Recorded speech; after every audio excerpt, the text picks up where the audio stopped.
Good morning! Good morning, guys! So we're going now to Monterrazas Prime with my beautiful colleague, Vanessa. I'm so excited. This is drive.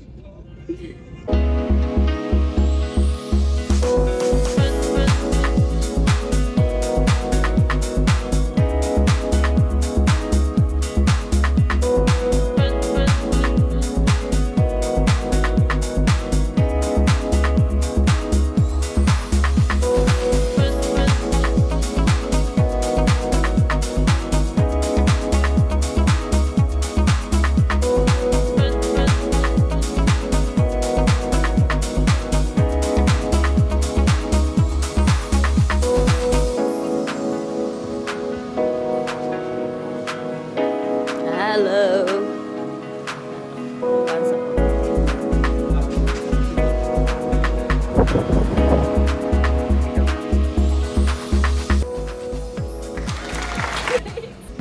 Hi mga home buddies!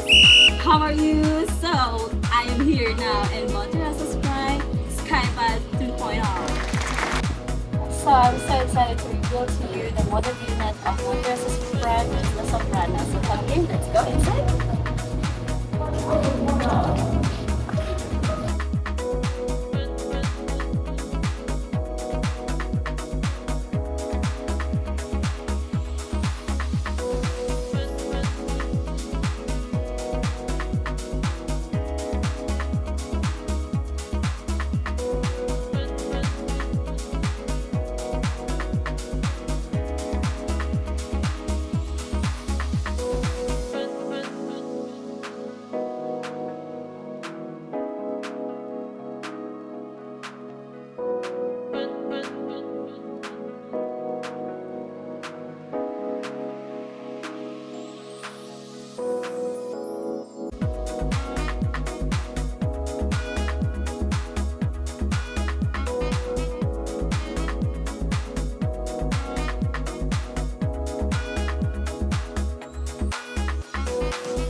How strong is the foundation of Monterrazas Prime? If you notice, kita ka na, that's still the foundation, no? Kita ka na, it's being started. That's foundation. So, Yes. ang atong foundation is really sitting on the solid nga ground.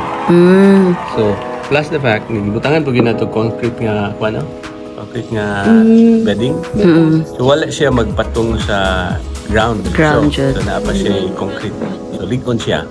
And then, ang ato dali nga strength sa atong sa ground is between 7,000 to 14,000 pounds per square foot. So, rating. So, ang pinaka-buildable, minimum buildable is 3,000 pounds per square foot. So, if you're saying 7,000, so times 2 to that of the standard nga kuan. So, it's really, that's strong. Strong jud. And then, So, landslide proof ra jud din siya. if you notice, those are kanang kinabkab like more than 10 years. Kana that So, one. It's been there for dugay na kaayo. Mao jud. You can really notice nga hard siya nga kind of anapog. Kaya kanang that's why ang atong gigamit equipment yun to really dig through the foundation. So if you notice, kita mo sa price list, no? So atong alto, we have a 4 level and we have a 3 level. Yes. So the 4, it's not at random nga butang tag 3 and 4. Mao. Technical consideration. Uban lang ang iyang ground nga solid. So we have to reach the 4th level. Okay. Pero makaligo yung tag kahit. Gahit. That's why, tanawin ni mga to randomly, murag kahit 3 na yung 4. Wala siya. It's not because gipundok na to tayo. Even dere, naman tayo 4 level dere. Mao. The reason na is that strength. Para strength sa foundation jud niya. Yeah, especially here.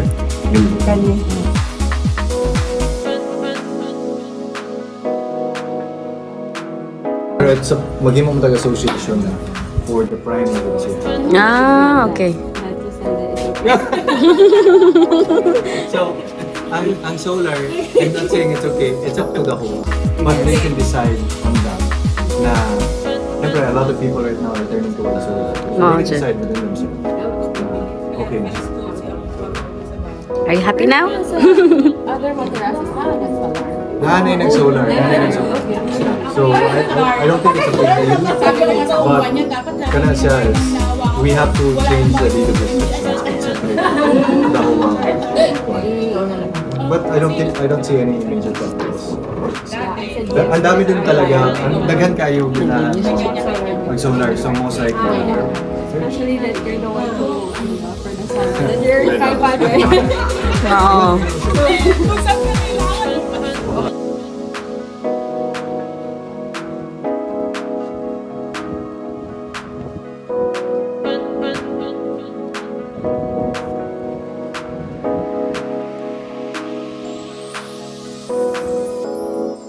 Thank you for watching my center here in Monterrazas Prime. Be one of the homeowners here. Message me now.